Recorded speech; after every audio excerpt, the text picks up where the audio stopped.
감사합니다. 오늘도 우리 예배가 하나님께 영광 돌리는 복된 예배가 될 수 있도록 축복하옵소서. 감사하며 예수님의 이름으로 기도합니다. 아멘.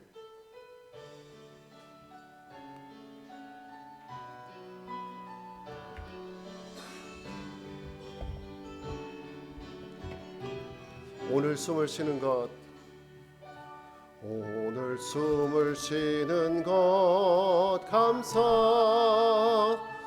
나를 구원하신 것 감사. 내 뜻대로 안 돼도 주가 인도하신 것 모든 것 감사. 내가 주신 모든 것 감사. 때론 가져가심도 감사. 내게 고난 주셔서 주 뜻 알게 하신 것 모든 것 감사. 주님 감사해요. 주님 감사해요. 주님 감사해요. 내가 여기까지 온 것도 은혜입니다. 주님 감사해요. 주님 감사해요. 너를 사랑하신 주 사랑. 다시 한번 찬양합니다. 오늘 숨을 쉬는 것, 숨을 쉬는 것 감사. 나를 구원하신 것 감사. 내 뜻대로 안 돼도 주가 인도하신 것 모든 것 감사. 내게 주신 모든 것 감사. 때론 가져가심도 감사. 내게 고난 주셔서 주 뜻 알게 하신 것 모든 것 감사. 주님 감사해요. 주님 감사해요. 주님 감사해요. 내가 여기까지 온 것도 은혜입니다. 주님 감사해요. 주님 감사해요. 나를 사랑하신 주 사랑 주님 감사해요. 주님 감사해요. 주님 감사해요. 내가 여기까지 온 것도 은혜입니다. 주님 감사해요. 주님 감사해요. 나를 사랑하신 주 사랑. 다시 한번 주님 감사해요. 주님 감사해요. 주님 감사해요. 내가 여기까지 온 것도 은혜입니다. 주님 감사해요. 주님 감사해요. 나를 사랑하신 주 사랑 감사합니다. 아멘.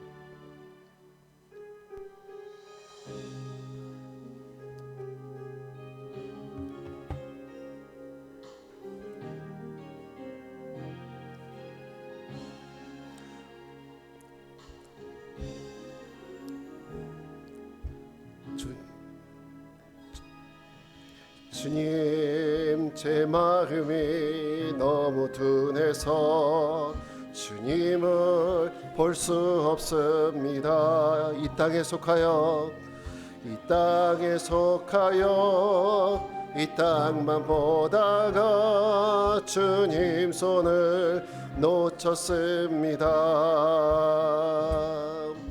나는 그네로 왔는데 왜 주저앉게 되었나. 나는 청지기인데 언제부터 내 삶의 주인이 되어 버렸나. 믿음이 없이는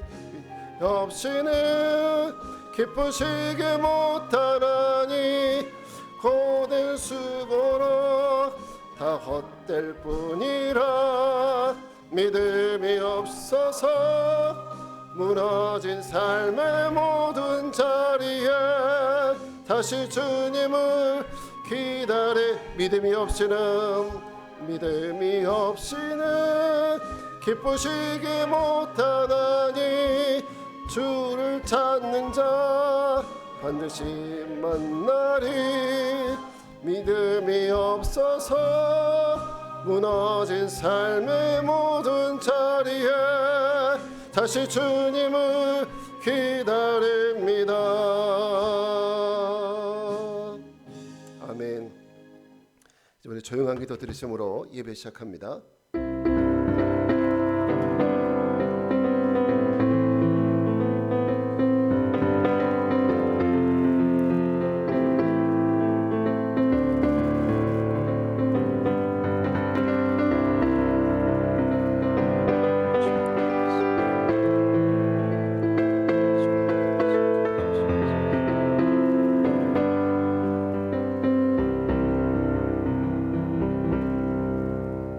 하나님은 영이시니 예배하는 자가 영과 진리로 예배할지니라.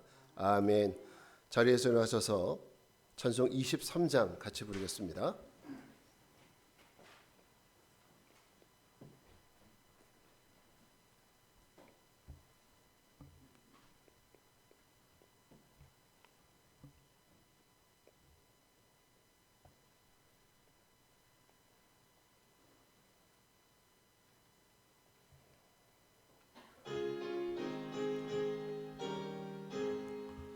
만입이 내게 있으면 그 입 다 가지고 내 구주 주시는 종을 늘 찬송하겠네. 내 은혜로신 하나님 날 도와주시고 그 크신 영광 널리 펴 다 알게 하소서. 내 주의 귀한 이름이 날 외로하시고 이 귀의 음악 같으니 참 희락되도다. 내 죄의 권세 깨뜨려 그 결박 푸시고 이 주한 마음을 비로소 정케 하셨네. 아멘. 이 시간 같이 회개 기도 드리겠습니다. 은혜와 자비해 주님 감사합니다. 오늘도 귀한 주일을 허락하시고 하나님의 거룩한 성전에서 주님 앞에 예배 드릴 수 있게 하심을 감사합니다. 오늘의 이 예배가 하나님께 영광 돌리는 예배가 되게 도와주시고 이곳에 모여있는 우리 모두에게 하나님이 주시는 신령한 은혜를 받는 귀한 시간 되게 하여 주시옵소서. 그러나 우리의 한 주간의 삶을 돌아볼 때 우리들이 얼마나 불결했고 얼마나 부족했는지 모릅니다. 이 시간 겸손한 마음으로 우리의 죄를 고백하오니 주님 들으시고 우리 죄를 사하시며 우리를 국률이 여겨 주옵소서. 우리의 심령의 죄악들을 숨기지 아니하고 하나님 앞에 겸손한 마음으로 고백하는 귀한 시간 되게 하옵소서. 예수님의 이름으로 기도합니다. 아멘. 이제 우리 각자 자신의 죄를 고백하겠습니다. 주님과 자기만이 아는 은밀한 죄를 침묵으로 참여하겠습니다. 아버지, 은혜의 주님 감사합니다. 주께서 우리를 위해서 수정하셔서 아버지 우리 은혜를 크게 해주시옵소서. 하나님의 백성은 하소서. 하나님의 은혜가 우리가 넘치게 해주시옵소서. 늘 비로소 정케 하시고 우리 하나님의 주여 저희도 하나님 격하게 도와주시옵소서. 하나님의 백성은 주여 주님 주시고 놀라운 역사와 그 정평을 하여 주시옵소서.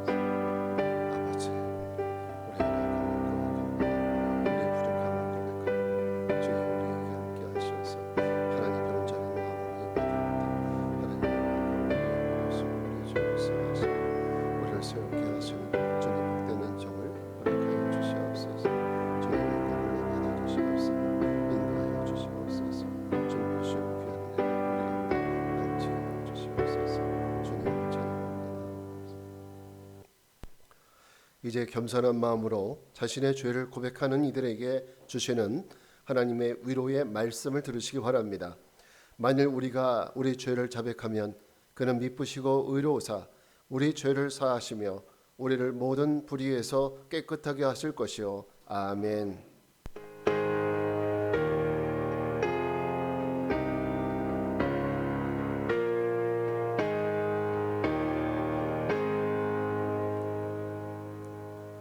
나는 전능하신 아버지 하나님 천지의 창조주를 믿습니다.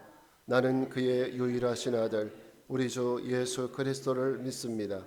그는 성령으로 잉태되어 동정녀 마리아에게 나시고 본디오 빌라도에게 고난을 받아 십자가에 못 박혀 죽으시고 장사된 지 사흘 만에 죽은 자 가운데서 다시 살아나셨으며 하늘에 오르시어 전능하신 아버지 하나님 우편에 앉아 계시다가 거기로부터 살아있는 자와 죽은 자를 심판하러 오십니다. 나는 성령을 믿으며 거룩한 공교회와 성도의 교제와 죄를 용서받는 것과 몸의 부활과 영생을 믿습니다. 아멘. 자리에 모두 앉으시기 바랍니다. 오늘 예배를 위해서 권희연 청년 나와서 기도하겠습니다.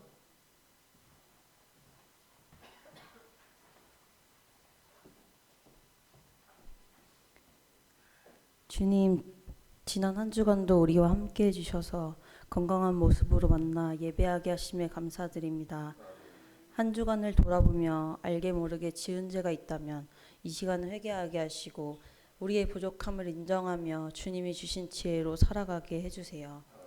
특별히 오늘은 성전 이전 예배를 드립니다. 하나님이 주신 소망으로 이곳에 이전을 하게 되었고 기도와 주님이 허락하신 많은 분들의 도움으로 무사히 이전을 마무리게 하게 하신 주님께 찬양과 영광을 돌립니다. 새로운 곳에서 새 비전으로 나아가길 선포하고 주님께 영광을 돌리는 오늘의 예배를 기뻐 받으실 줄 믿고 모든 진행 과정 가운데 함께 해 주실 줄 믿습니다. 각자에게 주어진 일들을 잘 감당해내게 하시고 오고 가는 분들의 안전까지 지켜주세요. 오늘 설교를 전하시는 목사님에게도 함께하여 주셔서 온전히 주님의 말씀을 전파하게 해주세요. 주님이 보시기에 기쁘고 항상 주님의 목소리에 예민하게 반응하는 목회자가 되게 하여 주세요. 영육간의 강건함을 허락하시고 좋은 씨앗교회의 공동체를 이끌어가는 리더십의 지혜를 허락해 주세요. 예수님처럼 살라라는 주제로 매주 설교를 듣고 있습니다. 우리 정체성이 그리스도인이라는 것을 자주 까먹고 삽니다. 그러나 우리 그리스도인의 궁극적인 목표는 하나님의 나라로 가는 것이며 그 목표를 위해 예수님처럼 이 땅에서 살아야 함을 믿습니다.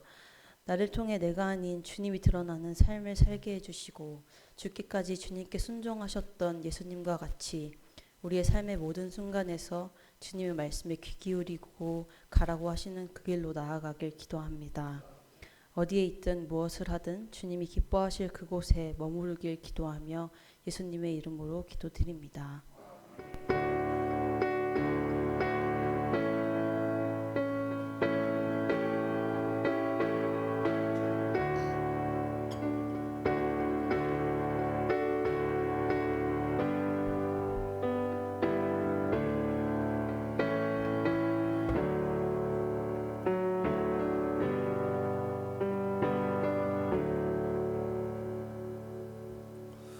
이 시간 우리 찬양하면서 하나님 앞에 준비한 예물을 드리겠습니다.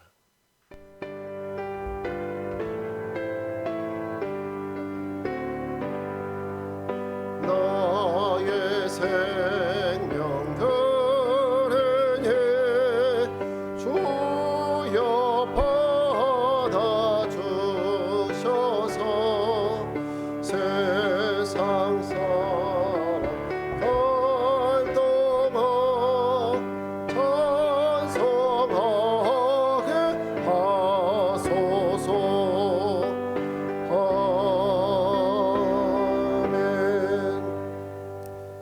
드린 예물 위해서 기도하겠습니다.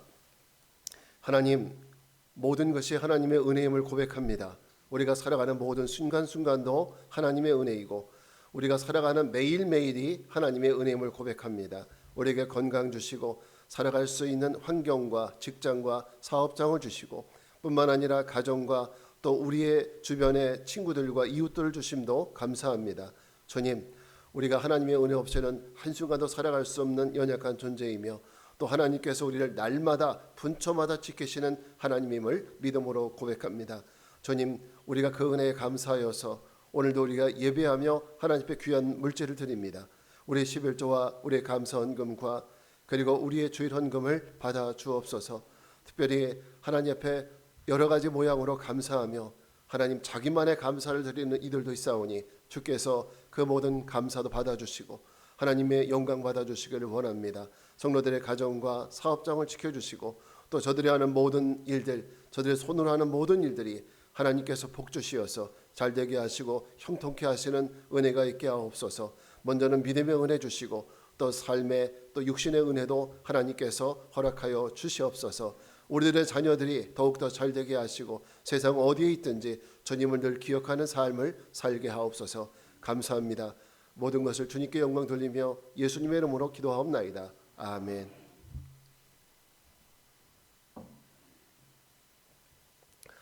자, 우리 시간 이제 성도의 교제 시간입니다. 찬양하면서 서로 축복합니다.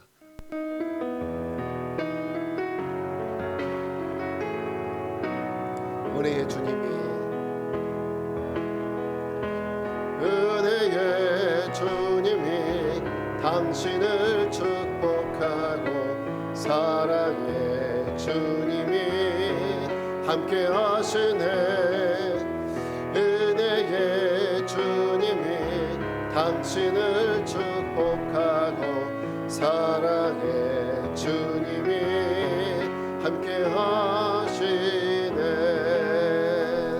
자, 오늘 우리 옆사람과 인사할 때 주의 평화가 넘치시기 바랍니다. 이렇게 인사합시다. 주의 평화가 넘치시기 바랍니다.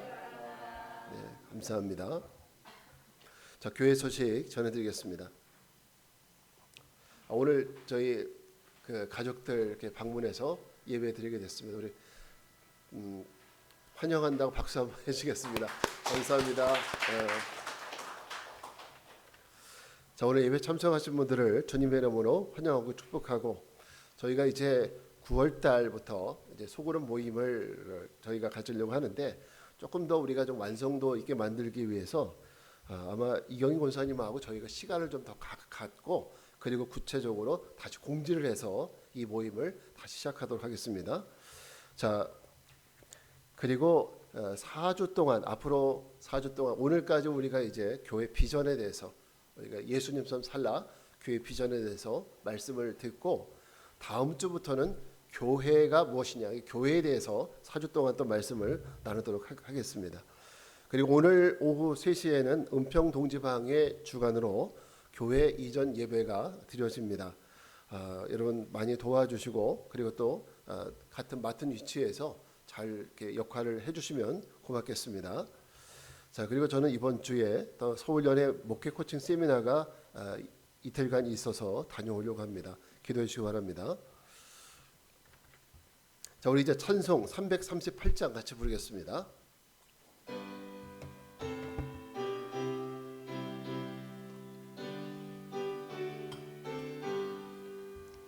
내 주를 가까이 하게 하는 십자가 짐 같은 고생이나 내 일생 소원은 늘 찬송하면서 주께 더 나아가기 원합니다. 내 고생하는 것 옛 야곱이 돌베개 베고 잠 갔습니다. 꿈에도 소원이 늘 찬송하면서 주께 더 나아가기 원합니다. 천성에 가는 길 험하여도 생명길 되는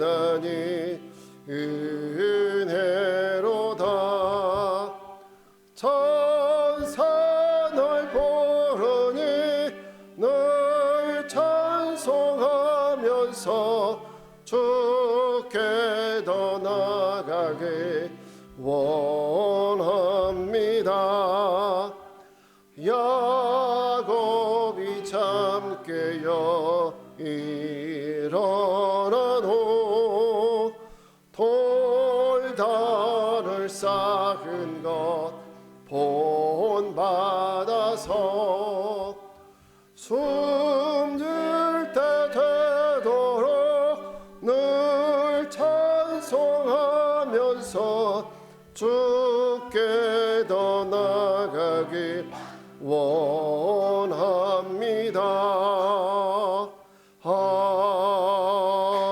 아멘. 자, 하나님 말씀은 디모데후서 3장 15절부터 17절입니다.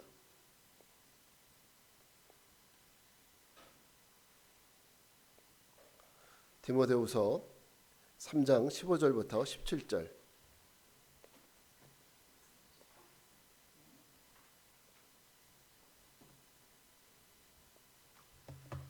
자, 우리 같이 읽겠습니다. 또 어려서부터 성경을 알았나니 성경은 능히 너로 하여금 그리스도 예수 안에 있는 믿음으로 말미암아 구원에 이르는 지혜가 있게 하느니라. 모든 성경은 하나님의 감동으로 된 것으로 교훈과 책망과 바르게 함과 의로 교육하기에 유익하니 이는 하나님의 사람으로 온전하게 되며 모든 선한 일을 행할 능력을 갖추게 하려 함이라. 아멘. 자, 오늘은 실력 있는 그리스도인이란 제목으로 말씀을 전합니다. 우리가 이제 8월 한 달 동안 우리 교회 이전을 하고 우리 좋은시작교회가 나가야 될 비전, 예수님처럼 살라, 예수님처럼 사는 삶이라는 이 비전을 선포하고 그 비전에 대한 말씀을 3주째 드렸고 오늘 마지막 시간으로 오늘은 실력 있는 그리스도인이라는 제목으로 말씀을 전합니다. 제가 가끔씩 이 동물의 세계, 동물의 왕국이라는 프로그램을 자주 보는데 이 동물의 세계는 인정사정이 없더라고요. 동물의 세계는 정말 냉철하다. 뭐 연약한 토끼라고 해서 사자가 봐주는 거 없더라고요. 배고프면 다 먹는 거예요. 이 밀림의 왕자 하면은 어떤 동물을 떠오르십니까? 사자 아닐까요, 그죠? 사자. 근데 사자라고 해서 모든 사자가 다 라이온 킹 같은 존재는 아니더라는 거예요. 제가 가만히 보니까 모든 사자가 다 똑같이 라이온 킹은 아니에요. 이 사자들의 그 무리 속에서도 엄청난 경쟁이 있고 또 사회에 룰이 있어요. 자, 동물의 세계는 소위 약육강식의 세계 아닙니까? 힘센 놈이 약한 놈을 잡아먹는 거예요. 거기서 무슨 인정사정을 따질 수가 없는 거예요. 자, 사자들도 마찬가지입니다. 밀림의 왕으로서 이제 사자가 힘이 있어야 되고 싸움도 잘해야 그래야 자기들의 세계에서 우리가 알고 있는 진짜 밀림의 왕으로서 그 역할을 하는 것이지 만약에 힘이 없고 싸움을 못한다 그러면 무리에서도 쫓겨나는 거예요. 그런 다큐멘터리를 본 적이 있습니다. 다시 말해서 사자로서 원래의 모습을 갖추려면 뭐가 있어야 한다? 실력이 있어야 한다는 거예요. 사자로서 실력을 갖춰야 사자도 대우를 받는다는 거예요. 여러분 동물의 세계도 이런데 우리 사람들이 살아가는 세상도 사실 이와 별반 다르지 않아요. 뭐 약육강식의 법칙이 동물의 세계만 그것이 적용되는 것이 아니라 우리가 살아가는 세계에도 그 원칙이 적용되잖아요. 결국 사회의 사람들을 우리가 살아가는 이 사회의 사람들을 두 부류로 나누자면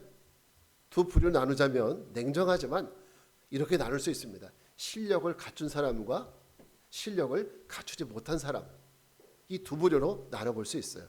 그래서 결국 실력을 갖춘 사람들은 항상 상위 포식자가 돼요. 동물 세계에 마찬가지죠. 그래서 그 세계에서는 선배도 없어요. 동료도 없어요.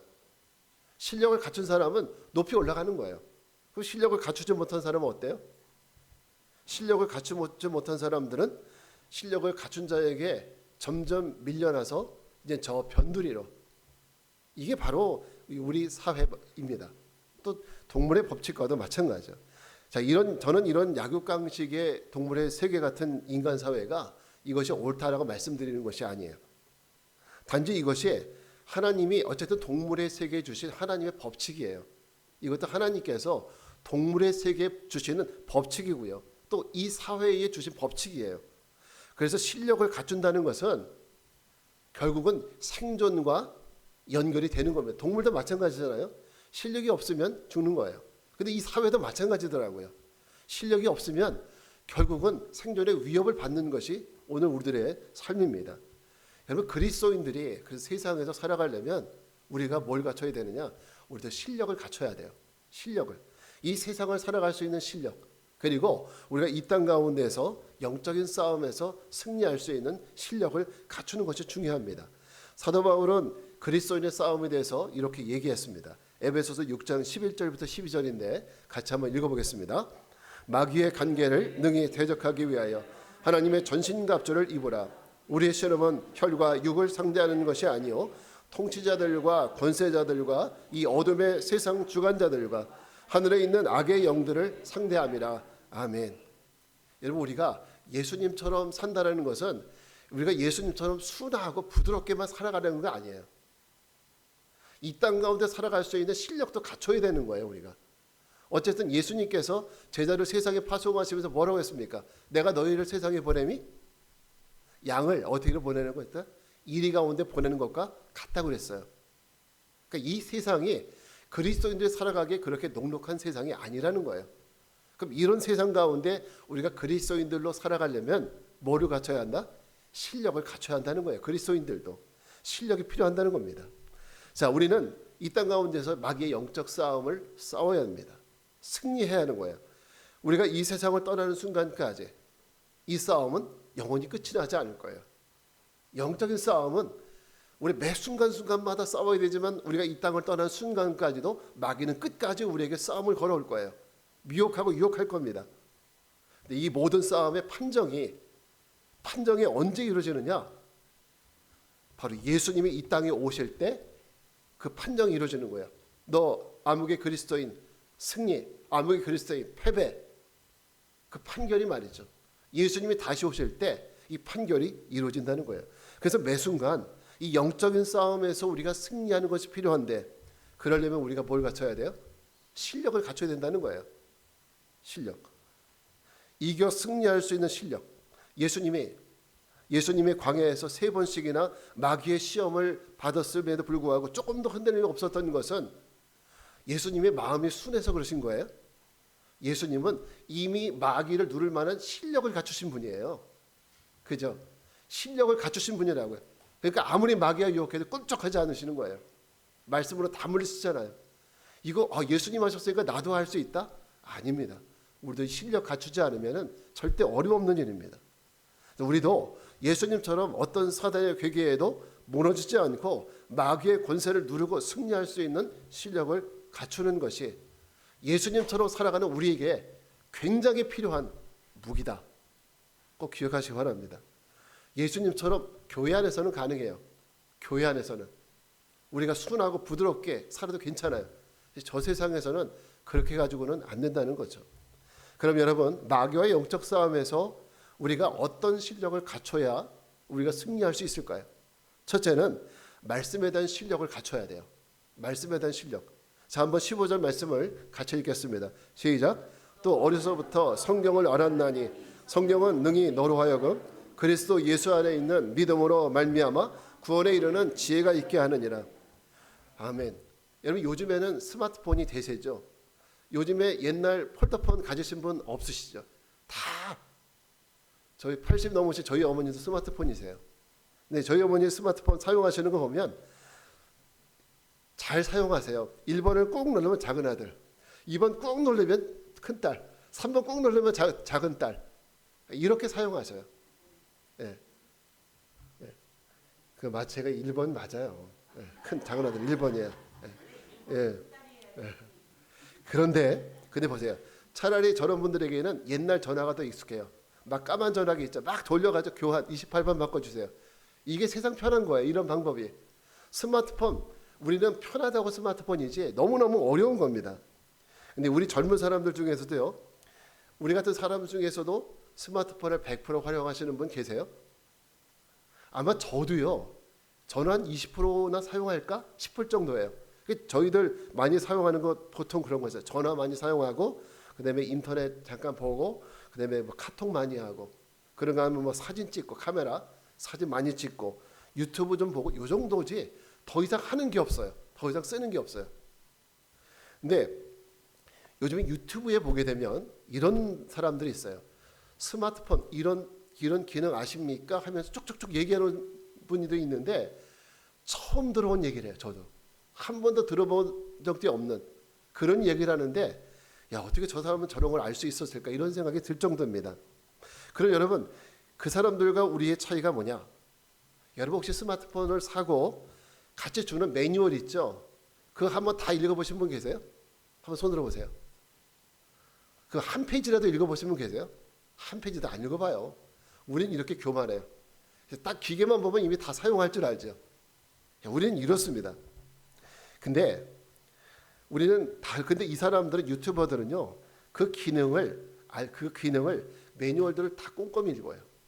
여기 스마트폰에 어떤 기능이 있고 거기에다 부가적인 기능까지도 자기들이 연구해서 발견해 가지고 그거를 유튜브로 보여주는 거예요. 그 사람들은 뭐에 강하냐면 이 스마트폰에 대한 매뉴얼의 지식에 강한 거예요. 지식에. 여러분 우리가 말씀에 대한 실력을 갖추려가는 이유도 바로 여기 있습니다. 우리가 그리스도인으로서 이 세상에서 영적 싸움에 승리하려면은 최소한도 성경이 나는 누구라고 말하는지 알아야 되잖아요. 내게 힘을 주는 분이 누구인지 성경이 얘기하잖아요. 근데 우리 이거 정도 알아야 되지 않습니까? 그럼 우리가 어떻게 싸워야 되는지, 능력의 근원은 무엇인지, 우리를 돕는 분은 누구신지, 우리에게 주신 능력은 뭔지 이 성경이 얘기하는 걸 지식적으로라도 우리가 알고 있어야 되지 않습니까? 그래야 우리가 싸울 거 아닙니까? 물론 그래서 100%다 성경을 아는 것은 아니지만 이런 믿음이 좋으신 분들을 우리 예전에 신앙생활 하신 분들 보면은 믿음이 참 좋으신 권사님들 이런 분들 보면은 늘 성경을 읽으세요. 이제 그분들 성경책을 보면 거의 걸레 같으세요. 막 너무 많이 이렇게 넘겨보시고 그리고 볼펜으로 색깔 다 그어놓으시고 그런 거 보셨죠? 그렇게 물론 그분들이 성경을 많이 외운다는 게 아니에요. 성경을 많이 외운다는 것이 아니라 그만큼 성경을 가까이 한다는 거예요. 많이 보신다는 거죠. 그리고 꾸준히 암기하려고 노력하시지 않습니까? 이게 왜 중요하냐? 어렵고 힘든 순간에 찾아오면은요. 어렵고 힘든 순간에 찾아오면 이론적으로 말씀에 대해 베이스가 제로인 사람들은 그냥 한숨 쉬면서 그냥 땅꺼지락 한숨 쉬면서 이렇게 속수무책으로 무너집니다. 근데 말씀이 내 안에 기본의 베이스가 되어 있는 사람들은 어려운 순간에 내가 읽었던 말씀이 떠오르게 돼 있어요. 성경이 뭐라고 했습니까? 너희가 어려움에 처했을 때 무슨 말을 할까 두려워하지 말라 했어요. 성령이 너희에게 할 말을 다 알려준다 했어요. 제가 어제 그저께 여기 교회에서 조수자 권사님이라는 분 오셨는데 그분 간증을 잠깐 듣다 보니까 한마디만 얘기하면 그분은 그러시는 거예요. 자기는 목사님 성경에 대해서 많이 공부한 적도 없다는 거예요. 그런데 성령님께서 그때그때 필요한 말들을 쏙쏙쏙 그렇게 알려주신다요. 이게 성령이 하시는 일이거든요. 근데 이것도 알아야죠. 뭔가 한 번쯤 읽어본 것이 있어야 생각이 날 거 아니에요. 성령이 있는 것이 이렇게 중요해요. 충청도 충주에서 있었던 일인데 버스 승객을 태운 그 버스가 막 가다가 갑자기 버스가 왔다 갔다 하는 거예요. 그 승객 한 분이 뭐가 좀 이상하다고 느끼고 운전사를 보니까 운전사 정신이 막 혼미해져 있는 걸 본 거예요. 그래서 앞으로 달려가서 버스의 브레이크를 밟고 버스를 세웠어요. 그리고 나서 급작스럽게 갑자기 이제 그 버스 기사를 바닥에 누워놓고 그리고 심폐소생술을 한 거예요. 119를 불러놓고 그래서 그 버스 운전기사가 가까스로 목숨을 구할 수 있었어요. 근데 재밌는 거는요. 이분이 심폐소생술을 언제 배웠느냐? 일주일 전에 친구가 그 주민센터에서 이런 거 하니까 한번 가보자. 그래서 억지로 한번 따라가서 배운 거예요. 한번 배우니까 급하니까 자기 자신도 없었지만은 급하니까 해본 거예요. 그런데 이렇게 돼버린 거죠. 보세요. 이렇게 심폐소생술을 할 수 있는 지식이 있었으니까 나도 살고 버스도 살고 버스 기사도 살고 승객도 살린 겁니다. 여러분 성경은 오늘 말씀처럼 우리에게 뭐가 있다 그랬어요? 구원에 이르는 지혜가 있대요. 그러니까 우리가 이 말씀을 지식적으로 아는 것도 중요해요. 성경의 말씀이 우리가 매일 읽고 묵상할 때, 암기할 때 사실은 잘 외우지 못하잖아요. 오늘 읽고 내일 보면 다 잊어버리고, 그죠? 그런데 이게 한 번, 두 번 읽고 또 한 번 읽다 보면은 마치 우리 손에 굳은 살 베기듯이 말씀이 우리 심령 가운데 굳은 살처럼 베긴다는 거예요. 이 하나님 말씀 한 구절 한 구절이 바로 그리스도인들에게는 실력이에요. 이 말씀이. 성경을 모르면 우리는 그냥 겉으로는 그리스도인 같지만 마치 불이 꺼져서 연기만 나는 부지깽이와 똑같은 거예요. 그러니까 우리가 제발 성경을 읽어야 합니다. 뿐만 아니라 우리는 성경을 이해하지 못하니까, 잘 이해하지 못하니까 성경을 이해할 수 있도록 성경을 공부하는 모임에도 잘 참여하셔야 돼요. 우리가 이제 RT 바이블 또 할 거잖아요. 참여하고 또 성경 공부 수요일 날 교회에서 하는 성경 공부도 참여하면서 내가 다 알면 안 오셔도 돼요. 다 알면. 근데 잘 모르신다고 생각하면 겸손한 마음으로 오세요. 그럼 하나라도 배워갈 수 있으니까. 그래서 우리가 하나님 마음 사모하는 마음으로 억지로가 아니라 사모하는 마음으로 여러분에게 이런 그 하나님 말씀이 우리에게 능력이 될 수 있는 귀한 은혜가 있길 바랍니다. 우리가 갖춰야 될 두 번째 실력은요, 실전의 실력이에요. 실전. 한번 16절의 말씀을 같이 읽겠습니다. 모든 성경은 하나님의 감동으로 된 것으로 교훈과 책망과 바르게 함과 의로 교육하게 유익하니.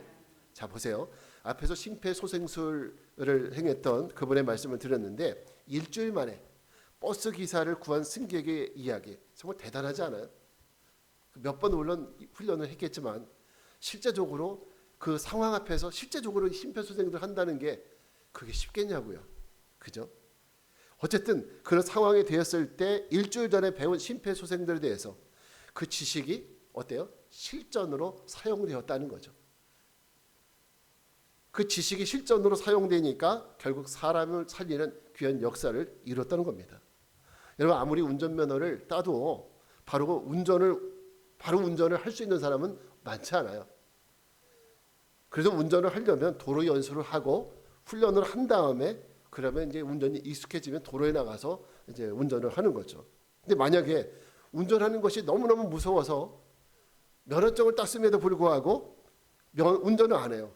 그리고 장롱 속에 집어넣고 20년을 묵어둬요. 누구 얘기하는지 아시죠? 그러면 이 운전면허가 뭐 금값이 되는 것도 아니고 그럼 운전 어떻게 할 수 있습니까? 못하는 거예요. 그래서 이 운전면허증이 나중에 골동품이 돼버리는 거죠. 다시 말해서 실제로 운전할 수 있는 실력을 갖추는 것이 중요하지 라이센스가 중요한 게 아니라는 거예요. 운전면허증 아무리 있어도 운전 못하면 아무것도 아니잖아요. 그죠? 운전을 해야 그 운전면허증이 어떤 의미가 있는 거죠. 우리가 성경을 통해서 교회 안에서 말씀을 배우고 성경 공부합니다. 성경도 읽고 암송합니다. 근데 그렇게 많이 아는 것과 내가 말씀대로 사는 것은 별개예요. 근데 하나님의 능력은 언제 나타나느냐?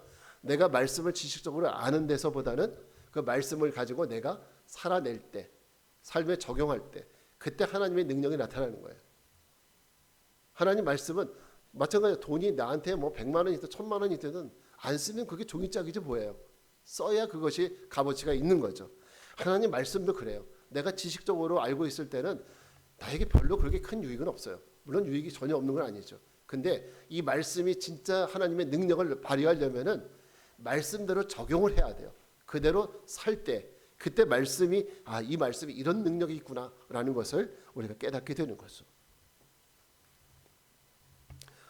자, 말씀을 적용해야 하는 상황이 생겼음에도 불구하고 말씀대로 행하지 않고 세상적 근심과 걱정으로 한숨으로 일관하면서 기도 한마디도 하지 않는다면 그러면 그건 하나님 말씀은 그냥 지식이죠.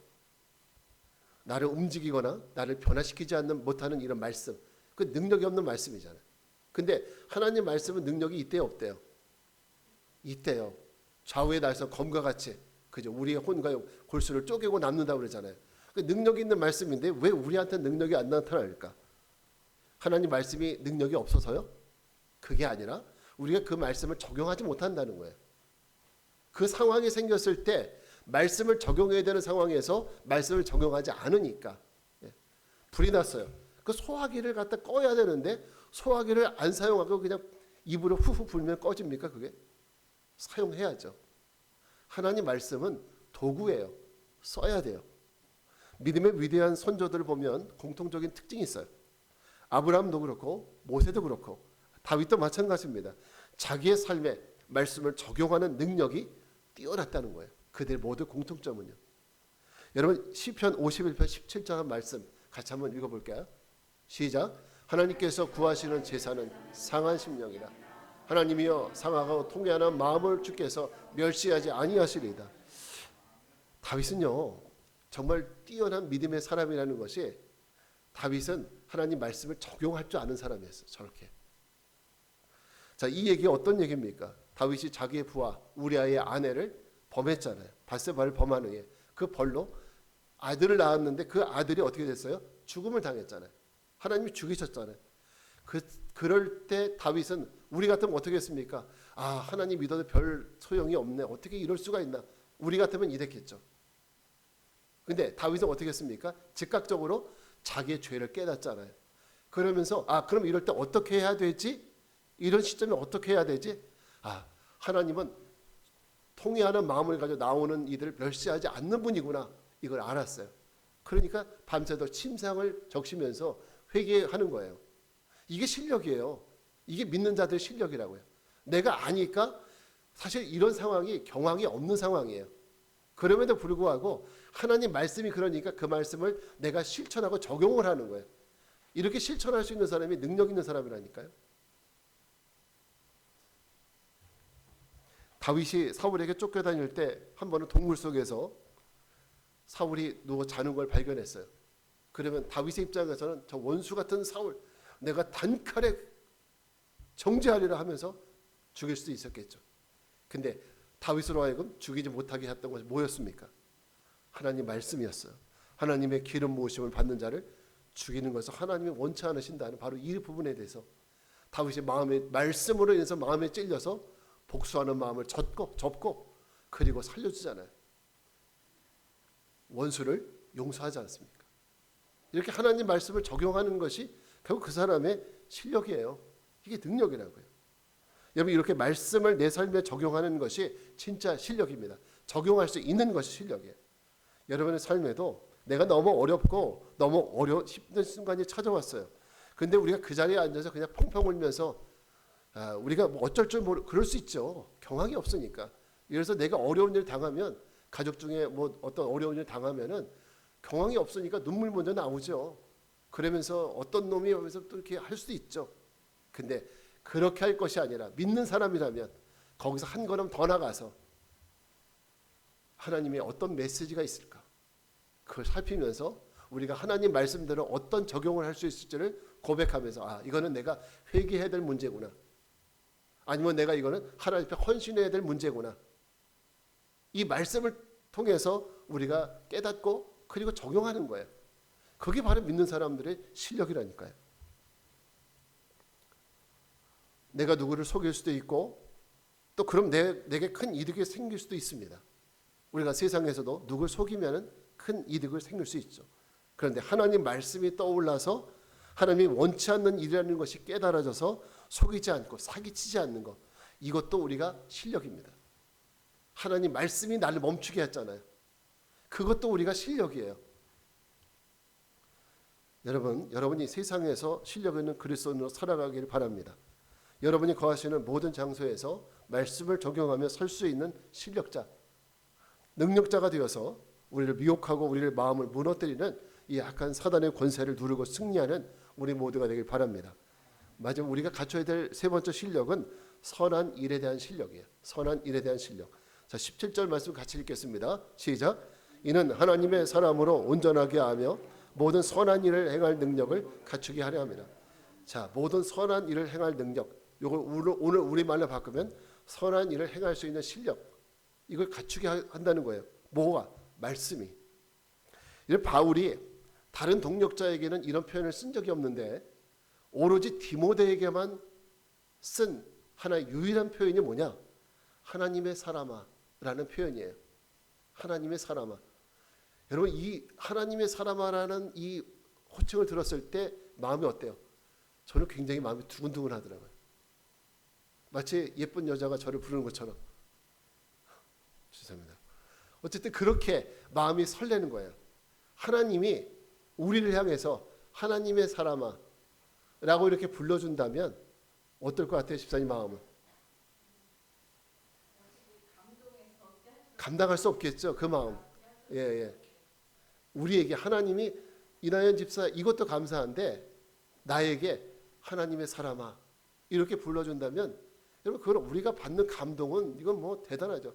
우리 김한철 집사님에게 하나님께서 하나님의 사람아 이렇게 불러준다면 이게 얼마나 우리는 정말 말로 표현할 수 없을 거예요. 그 감격은. 그런데 바울이 이 말을 유일하게 사용한 사람이 디모데예요. 다른 동역자들도 물론 다 사랑했지만은 다른 동역자들은 이런 표현을 쓰질 않았어요. 근데 디모데는 어떤 사람이었습니까? 바울이 믿음으로 난 믿음의 아들이라고 그랬어요. 그만큼 사랑하고 그만큼 애정을 쏟은 사람이었어요. 그렇기 때문에 믿음의 사람이라는 호칭을 썼죠. 그래서 바울의 일생 마지막 책이 이 디모데 후서인데요. 이것도 의미가 있는 겁니다. 바울이 마지막 순간에 그 누구를 떠올렸습니까? 자기 인생의 마지막 순간에 바로 디모데를 떠올렸어요. 자기와 늘 함께 있었던 누가를 떠올렸던 것도 아니고 그 항상 도와줬었던 그런 어떤 동력자들 그 누구를 떠올린 것도 아니고 디모데를 떠올렸어요. 디모데 하나님의 사람아 하면서 바울이 이 호칭을 줍니다. 자, 이것은 결국 바울의 마음속에는 디모데를 향한 어떤 마음의 기대가 있었기 때문에 디모데에게 하나님의 사람아라는 호칭을 붙였습니다. 자, 어떤 기대일까요? 이 기대는 이 혼탁하고 어두운 세상 속에서 누구든지 쉽게 세상의 자식으로 혈육적으로 친분으로 지연과 학연으로 살아갈 수 있는 그런 사람이 아니라 너는 하나님께 속한 하나님의 일을 세상 가운데 행할 수 있는 하나님에 속한 사람으로 살아가기를 원하는 이런 마음으로 바울은 디모데에게 하나님의 사람아 너는 하나님의 사람이야. 너는 하나님의 사람이야. 이런 말을 붙이는 거죠. 너는 너의 외조모 로이스 유닉의 네 어머니 로이스의 그런 자식 혈육적인 자식이 아니라 너는 하나님의 자식이야. 이런 마음으로 이런 호칭을 주신 거죠. 그럼 바울이 말하는 선한 일을 행하는 능력이라는 게 뭘까요? 선한 일을 행하는 능력. 자, 이것은 너 어른들 보면 인사하라, 남들한테 해 끼치지 마라, 이런 어떤 선한 윤리적인 선한 일을 얘기하는 것은 아닐 겁니다. 바울이 선한 일을 얘기했을 때는 다른 의도가 있어요. 바울은 빌립보서에서 이런 얘기를 한 적이 있어요. 빌립보서 1장 6절 말씀 같이 읽겠습니다. 시작. 너희 안에서 착한 일을 시작하신 이가 그리스도 예수의 날까지 이루실 줄을 우리는 확신하노라. 자, 너희 안에서 착한 일, 선한 일을 행하신 분, 그분이 바로 예수님이신데 예수님이 우리에게 행하신 선한 일은 무엇입니까? 구원이죠. 구원. 하나님이 예수님이 우리에게 주신 선한 일은 구원에 관한 얘기였어요. 그럼 그런 관점에서 오늘 말씀을 해석을 하면 바울이 디모데에게 얘기하고 있는 선한 일을 행할 능력은 구원을 위해서 일할 수 있는 능력이에요. 구원을 위해서, 나의 구원을 위해서 또 누군가의 구원을 위해서 일할 수 있는 능력을 얘기하는 거예요. 어떤 사람은 성경을 읽다가 은혜를 받고 신학교를 간 사람이 있는가 하면 어떤 사람은 성경을 읽다가 은혜를 받고 선교사나 해외를 나가는 이런 사람들도 있습니다. 알렉산더 더프라라는 선교사는 어린 시절에 하나님 말씀을 듣다가 예배 시간에 말씀을 듣다가 하나님 앞에 드릴 헌금이 없으니까 헌금바구니에 홀딱 올라앉아서 하나님 나는 드릴 게 없으니까 내 몸을 드리겠습니다. 이랬던 사람이 바로 이 알렉산더 더프라는 사람입니다. 그뿐입니까? D.L. 무디, 구두 수선공이었던 윌리엄 캐리, 중국 선교사였던 로버트 모리슨과 허드슨 테일러, 또 우리나라에 복음을 전해준 아펜젤러 선교사와 그리고 언더우드 선교사, 이런 분들 그냥 온 것이 아니라 하나님 말씀 속에서 선을 행할 능력을 하나님께 얻어서 그 일을 위해서 하나님의 일을 한 거예요. 바로 구원을 위해서죠. 아니 그 사람들이 남의 나라에 뭘 오겠어요? 뭘 위해서? 무슨 영광을 보겠다고? 하나님의 이 선한 일, 선한 사명을 가지고 이 선한 일을 이 땅 가운데 행하기 위해서 온 거예요. 바울이 오늘 디모데에게 하는 얘기가 이 선한 일을 행한 능력이라는 것이 바로 이런 거예요. 구원을 위해서 우리가 살아갈 수 있는 이런 능력. 우리가 정말 실력 있는 그리스도인이라면 말씀에 대한 지식이 있다는 것에 머물러 있으면 안 됩니다. 나 한 사람 신앙생활 잘해, 기도 잘해, 여기 머물러 있어서 안 된다는 겁니다. 주님의 소원을 위해서, 선한 일을 위해서 우리가 이런 분들과 같이 일어설 수 있는 우리 모두가 되어야 할 줄 믿습니다. 이게 바로 정말 실력자예요. 실력 있는 그리스도인입니다. 그리고 우리가 예수님처럼 산다라는 것이 바로 이런 거예요. 우리가 예수님처럼 산다라는 것은 나만 그렇게 예수님처럼 산다는 것이 아니라 예수님의 뜻과 사명을 이 땅 가운데 펼치는 것까지도 바로 우리가 해야 될 일이에요. 왜? 예수님이 어떻게 하셨는데? 바로 그 일을 위해서 십자가에 죽으셨고 그 일을 위해서 승천하신 거 아닙니까? 우리 교회는 이제 이전하고 하나님께서 좋은 공간을 주셨어요. 제가 여태까지 계속 말씀드렸지만은 하나님의 만약에 우리에게 너희들 지금까지 10년 동안 힘들었으니까 이제 조금 좋은 공간에서 예배 드려봐 하시면서 단순하게 좋은 공간을 위해서 우리를 이곳으로 이전시켰다고 저는 생각하지 않습니다. 우리에게 새로운 비전을 주시고 새로운 목표를 주시고 새로운 소망을 주셔서 그 일을 위해서 살아가도록 새로운 인생의 터닝 포인트로 우리 교회에게 이런 시간을 주셨다고 저는 믿습니다. 우리가 9월 17일 이제 9월 달에 다음 달 9월 17일부터 올가을 전도 축제를 하려고 합니다. 부담 갖지 마세요. 지금 했던 것처럼 지금까지 해왔던 것처럼 이제는 또 내가 누구를 품어야 할지 마치 어미닭이 그 알을 품듯이 내가 이번 전도 축제에서 품어야 될 대상이 누굴까? 이제 이것부터 시작을 하는 거죠. 내가 품어야 될 대상이 생각이 안 난다면 하나님 앞에 깊이 기도해보는 거예요. 하나님 올해 2023년 이 가을에 하나님 내가 누구를 품기 원하십니까? 보여주십시오. 그 사람을 품고 기도하면서 말씀으로 기도하면서 또 나가면서 또 전도하면서 그 결실 주시겠죠. 안 주시면 다음에 주시겠죠. 이게 믿음으로 나가는 거예요. 그다음 우리는 이번 가을에 정말 하나님이 원하시는 귀한 일들을 감당하게 될 줄 믿습니다. 오늘 우리가 하나님 말씀에 가르치는 것처럼 하나님의 거룩한 손과 발이 되어서 주님이 원하시는 구원의 역사를 위해 일하고 그리고 쓰임받는 우리 모두가 되길 바랍니다. 그래서 주님의 거룩한 백성으로 실력 있는 그리스도인으로 살아가는 우리 모두가 되기를 주님의 이름으로 축원합니다. 자, 우리 자리에서 일어나셔서 물이 바다 덮음 같이 찬양하고 기도합니다.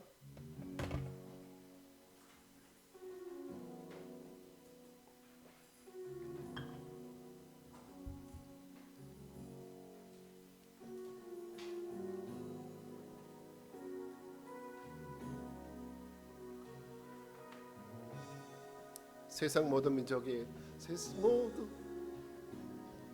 세상 모든 민족이 구원을 얻기까지 쉬지 않으시는 하나님 주의 심장 가지고 우리 이제 일어나 주 따르게 하소서.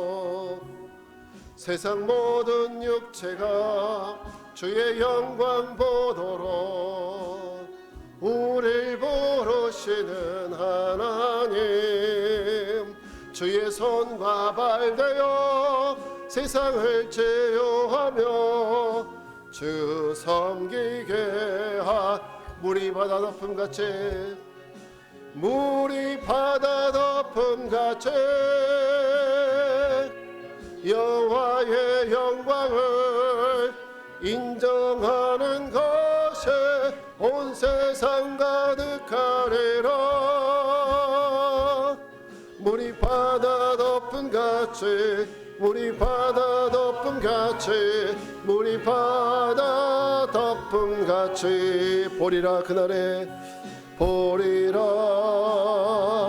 그날에 주의 영광 가득한 세상 우리는 듣게 되리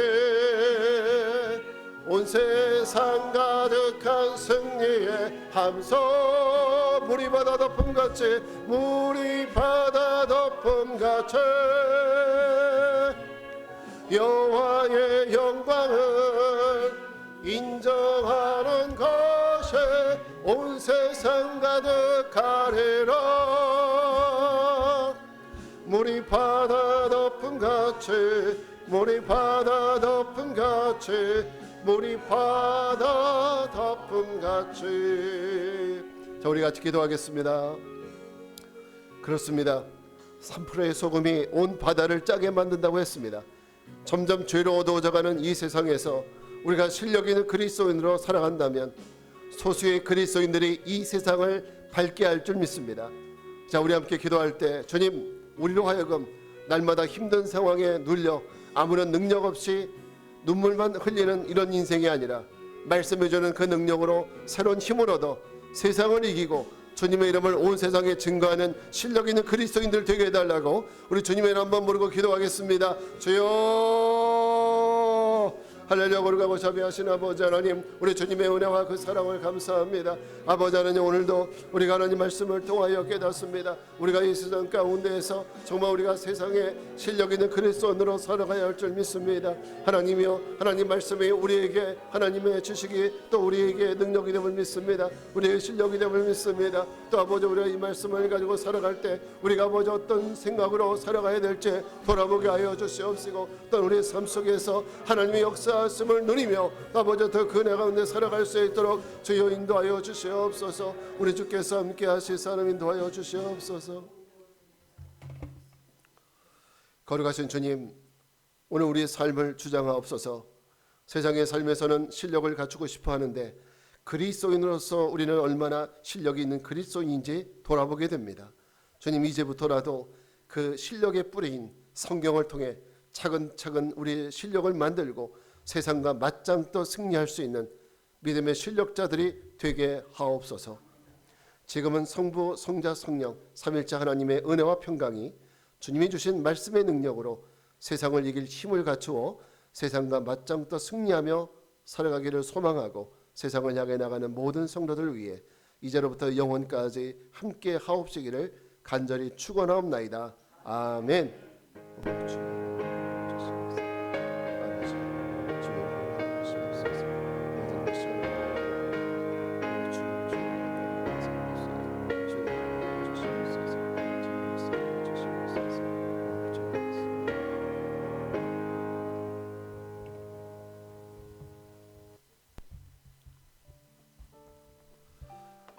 저 교제실에서 식사 같이 하시면 좋을 것 같아요. 네.